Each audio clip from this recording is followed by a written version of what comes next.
तो कैसे हैं सभी फ्यूचर आईएएस।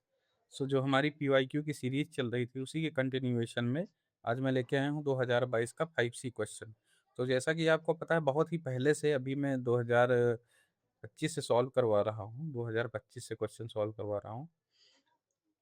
तो उसमें 5C और 7A अभी मिला था और 6B ऐसा करके क्वेश्चन आता है। तो 5C वाला ये वाला जो मैंडेटरी क्वेश्चन होता है, और जहाँ तक मैंने देखा है अभी तक, और मैं आगे का भी देख चुका हूँ क्वेश्चन, 2016 से भी देख चुका हूँ, तो ये नंबर सिस्टम जरूर आता है और बहुत ही इंपॉर्टेंट, बहुत ही आसान होता है। तो हम इसी को कंटिन्यू करते हैं। तो ये आप सीख लीजिए, और ये मैंडेटरी क्वेश्चन होता है और बहुत ही आसानी से हो जाता है।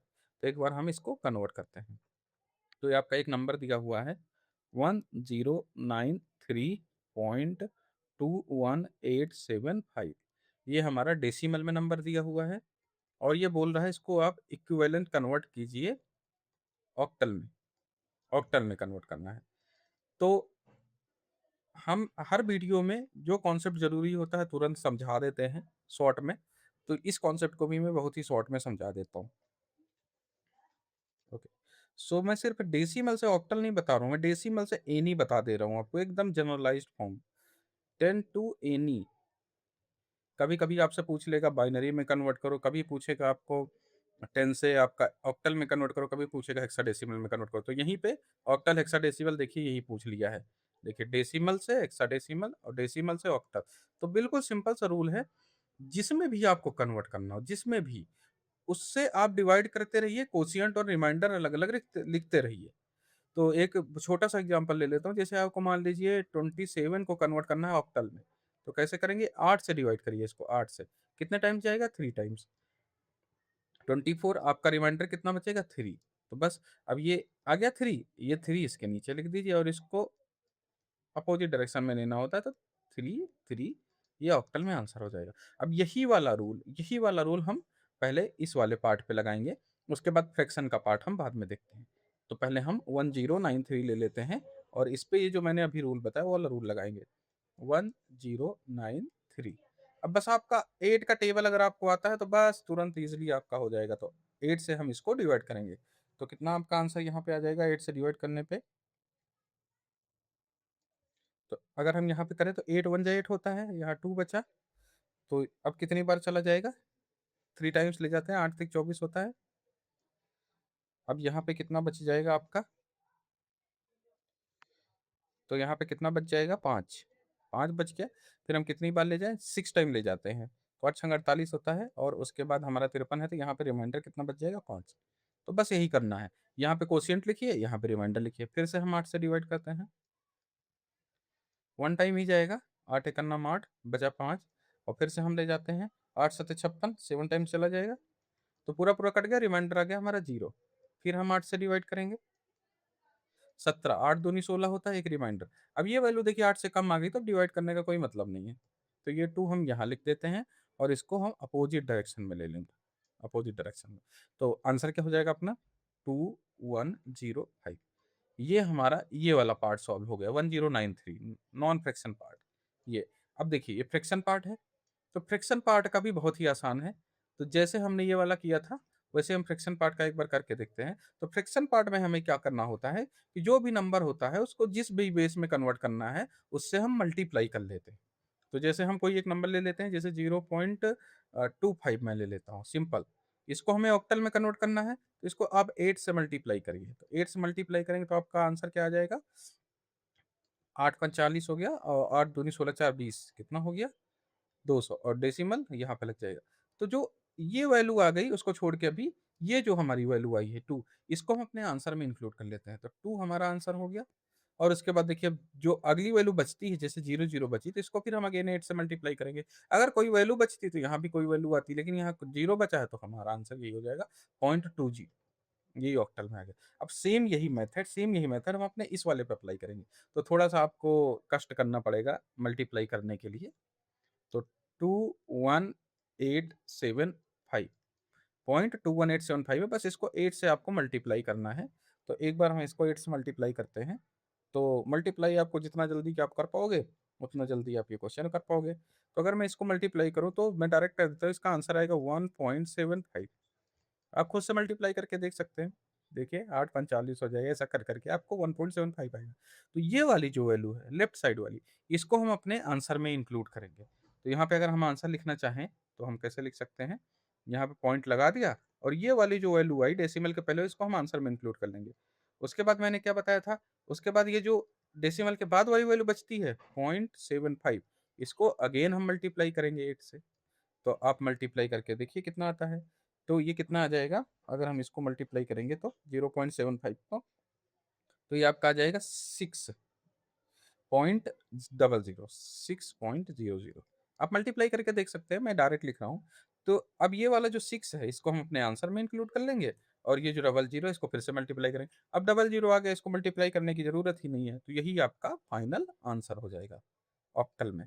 तो देखिए कितना इजीली कन्वर्ट हो गया, बहुत ही आसान था। और अब आप डायरेक्ट इसको बढ़िया से लिख दीजिए, 1093.21875। देख के देखिए कितना बड़ा लग रहा था कि कैसे होगा, तो लेकिन हमने इसको बहुत ही ईजिली कन्वर्ट कर दिया। तो फाइनल आंसर क्या हो जाएगा? 2105.16। बस ये मेथड याद रखिए, आपको चाहे डेसिमल से ऑक्टल में जाना हो, बाइनरी में जाना हो, हेक्साडेसिमल में जाना हो, बहुत ही ईजिली हो जाएगा। तो बस इतना ही था ये क्वेश्चन। तो अगर हम ध्यान से देखें, तो ये टोटल क्वेश्चन 10 नंबर का है। तो फर्स्ट पार्ट को हम 5 मार्क्स का माने, तो ये जो अभी हमने इतना किया, इसमें आपको 2.5 मार्क्स बहुत ही ईजिली मिल जाएंगे। और इसमें नंबर काटने का कोई चांस ही नहीं है, क्योंकि देखिए आप सारे स्टेप हमने दिखा दिए, इतने ईजी हैं बस। और आसानी से आपको फुल मार्क्स मिल सकते हैं। बाकी एग्जामिनर पे डिपेंड करता है। बाकी हम आगे बढ़ते हैं, सेकेंड क्वेश्चन अपना देख लेते हैं। 1693 पॉइंट लिखते हैं, 1693 पॉइंट, ये आपका इसी का जो अपना फर्स्ट पार्ट है, उसी का सेकंड क्वेश्चन है। 1693.0628, 0628। अब ये बोल रहा है, इसको भी इन्होंने क्या दिया है? डेसिमल में दिया है, और हमसे बोल रहे हैं इसको आप कन्वर्ट कीजिए हेक्साडेसिमल। तो कोई बात नहीं, जैसे मैंने मेथड बताया वैसे करिए। ऑक्टल में कन्वर्ट करना था, हमने 8 से डिवाइड किया। हेक्साडेसिमल में कन्वर्ट करता है, हम 16 से डिवाइड कर देंगे। तो 16 का टेबल आपको आना चाहिए, टेबल यहाँ पे बहुत इंपॉर्टेंस रखता है। टेबल आएगा तो आप जल्दी जल्दी कर लोगे। तो 1693, इसको हमें डिवाइड करना है 16 से। 16 से डिवाइड करिए, कोशियंट यहाँ लिखिए, रिमाइंडर यहाँ लिखिए। तो 16 1 जा 16, ठीक है। आगे बढ़ते हैं, यहाँ जीरो आया, जीरो आया तो जीरो हम बढ़ा देंगे, तो यहाँ पे रिमाइंडर कितना हो जाएगा? अब देखिए 16 1 जा 16, जीरो टाइम्स ले जाएंगे तो हम ये अगला वाला भी उतार दें, 93 आ गया। अब हम कितने टाइम्स ले जाएं तो ठीक रहेगा? देखिए 5 टाइम्स ले जाते हैं, तो 16 पंचे 80 होता है, क्योंकि तो 80, और रिमाइंडर कितना बच गया आपका? 13 रिमाइंडर बच गया। ओके, फिर से 16 से डिवाइड करेंगे, तो हम जानते हैं 16 चक्का 96 होता है, 16 चक्का 96, और रिमाइंडर हमारा कितना बच गया? आपका बच गया 9, रिमाइंडर हमारा बच गया 9। और ये 6 देखिए 16 से कम हो गया, तो अब 6 को डायरेक्ट हम यहाँ पे लिख देंगे। 6913, ये आपका आंसर हुआ। तो 6913, लेकिन अगर आप इसको देखोगे तो इसको कोई 6913 नहीं पड़ेगा, इसको पड़ेगा 6913। तो इसीलिए हेक्साडेसिमल में जो हमारा एबीसीडी लाया गया था, तो मैं फिर से आपको याद दिला दूं, 0 to 9 तो सेम होता है, 0 to 9, लेकिन जैसे ही आपका 10 पे पहुंचता है तो 10 नहीं लिखते, उसको हम ए लिख देते हैं। 11 को हम बी लिख देते हैं, 12 को हम सी लिख देते हैं, तो 13 को हम क्या लिखेंगे? डी। ऐसे ही आपका एफ तक जाता है, 14 ई हो जाता है, और 15 आपका एफ हो जाता है। तो हम इसको कन्वर्ट कर देंगे, तो हमारा ये जो नॉर्मल वाला पार्ट था फ्रैक्शन के पहले वाला, तो ये किसमें 1693 आपका कन्वर्ट हो गया 69, और हमने इसको क्या लिखा? 13 को डी। तो ये पार्ट हमारा कन्वर्ट हो गया। अब आगे बढ़ते हैं। अब ये वाला फ्रैक्शन वाला पार्ट ले लेते हैं, तो 0.0628 यही दिया है हमारा। अब वही वाला हम मेथड अप्लाई करते हैं, मल्टीप्लाई करने वाला। इसको हम किससे मल्टीप्लाई करेंगे? 16 से।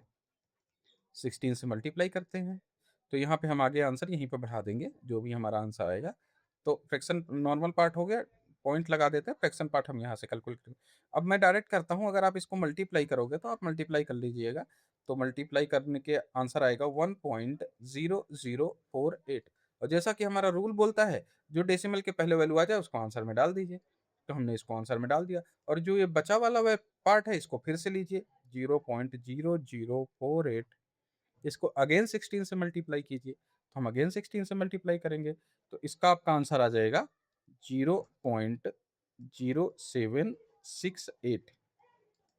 ये हमारा आंसर आ जाएगा। ये आंसर आ जाएगा। अब देखिए डेसिमल के पहले क्या है 0, तो 0 को हम अपने आंसर में इंक्लूड कर लेंगे। अब ऐसे ही आप मल्टीप्लाई करते जाइए, तो यहाँ पे आपको 16 का टेबल आता है, जितना जल्दी उतना जल्दी आप मल्टीप्लाई करते चले जाएँगे। अगली वैल्यू हम उठा लेते हैं वहाँ से, फ्रैक्शन पार्ट 0.0768। अगर आप इसको 16 से मल्टीप्लाई करेंगे, तो इसका आंसर आ जाएगा 1.2288।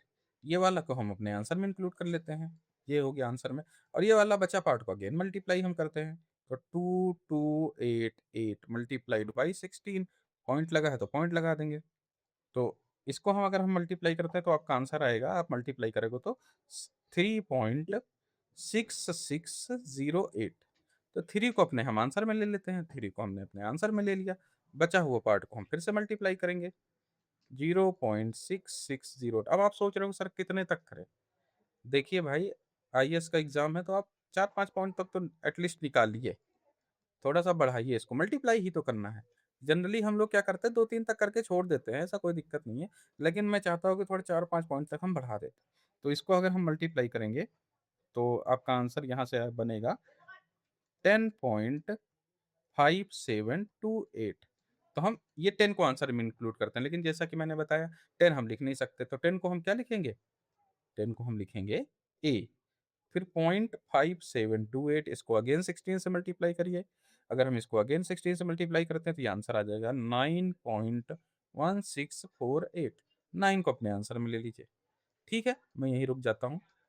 यही कन्वर्ट हो गया। आप चाहो तो और आगे भी जा सकते हो। ये तो बहुत आगे तक चला जाएगा, डेसिमल के बारे में तो आपको पता ही है। तो ये आपका फाइनल कन्वर्ट होके ये आपका आंसर आ गया। तो इसको हम एक काम करते हैं, नीचे फाइनल आंसर हम एक साथ लिख देते हैं।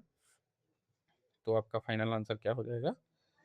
1693.0628। ये जो हमारी डेसिमल वैल्यू थी, ये जब हमने हेक्साडेसिमल में कन्वर्ट करी तो ये आया 69D। ये तो नॉर्मल वाला पार्ट हो गया, 0.1013A9। यहाँ तक हमने निकाला था। आगे भी अगर हम निकालेंगे तो इसका आंसर आगे भी अगर आप कैलकुलेट करना चाहो तो आएगा 2A, और भी आगे ऐसे आता चला जाएगा। तो हम इसी को हम यहीं पे रोक देते हैं 16। तो ये आपका कन्वर्जन फाइनल कंप्लीट हो गया। हेक्साडेसिमल में हमने कन्वर्ट कर दिया। तो देखिए कितना आसान है, डिवाइड मल्टीप्लाई डिवाइड मल्टीप्लाई। तो अगर आप ऐसा क्वेश्चन करना चाहते हो 16 का और 8 का पहाड़ा आप याद कर लीजिए, वो टेबल आपको याद रहेगी तो आपका देखिए बहुत ही ईजिली दोनों क्वेश्चन हो जाएंगे। तो ये हमारा दोनों क्वेश्चन हो गया। तो इतना ईजी कन्वर्जन था। तो आप देखिए इसका पहला क्वेश्चन हमने यहाँ पे कर दिया जो कि कन्वर्जन का था। अगला क्वेश्चन हमारा है product of max term form में डिनोट करना है। तो ये हम अगले वीडियो में देखेंगे। तो किसी को कोई डाउट हो तो नीचे कमेंट करिएगा। और ये हमारा कन्वर्जन का बहुत ही आसान था, छोटा सा पार्ट है। और ये बहुत ही आसान होता है, बहुत ही ईजिली आपको पूरे 5 मार्क्स तो एटलीस्ट ये दे के ही जाएगा। तो थैंक यू।